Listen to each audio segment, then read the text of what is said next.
चंद्रकांत पाटील यांनी रोहित पवार यांच्यावर टीका केलेली आहे। सांगलीतल्या एका कार्यक्रमामध्ये चंद्रकांत पाटील आणि अजित पवारांमध्ये सुद्धा जुगलबंदी झाल्याचं पाहायला मिळालं। सोन्याचा चमचा घेऊन जन्माला आलो नाही असं कार्यक्रमाप्रसंगी चंद्रकांत पाटील यांनी वक्तव्य केलं।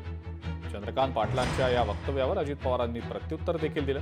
आम्ही पण कष्ट केले, वरून पडलो नाही, असा एक प्रकारचा मिश्किल टोला अजित पवारांनी मंत्री चंद्रकांत पाटील यांना लगावला।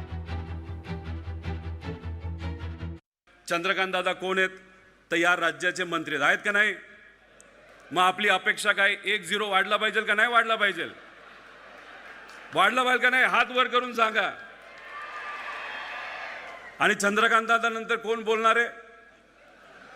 या राज्याची तिजोरीची चावी कोणाकडे? मग चंद्रकांत दादा जर 1-0 वाढवत असतील माझ्या आकड्यामध्ये, तर 2-0 कुणी वाढवले पाहिजे? हात वर करून वाढवले पाहिजे का नाही? रोहित पवारांनी 40 लाख दिल्यानंतर ते म्हणाले की 1-0 मी जोडावं। मी एका गिरणी कामगाराचा मुलगा, माझे आई वडील दोघेही गिरणी काम, तुमच्यासारखं सोन्याचा चमचा घेऊन जन्माला आला नाही। माझ्या वडिलांना पहिला पगार महिन्याला 10, रिटायरमेंटच्या वेळेला महिन्याला 1400।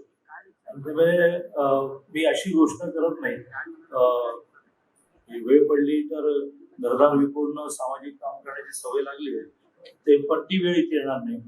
चंद्रकांत दादा पाटील, तुम्ही सांगितलं मी गिरणी कामगारांचा मुलगा, आम्ही एवढ्या घरात राहायचो। आम्ही देखील तिथं माझ्या माहितीप्रमाणे 2च खोल्या होत्या, 2। आम्ही प्रशांत कित्येकदा गॅलरीमध्ये झोपायचो, विचार करा। म्हणजे आम्ही पण फार काही वर्ण पडलेलो नाही, सांगतोय की आम्ही पण काही तोंडात काय सोन्याचा चमचा घेऊन जन्माला आलेलो नाही। आता नंतर रोहितच्या वेळेस परिस्थिती बदलली, ती गोष्ट बोलत जात नाही। लोकशाही मराठी ऐका, पहा, जागरूक रहा।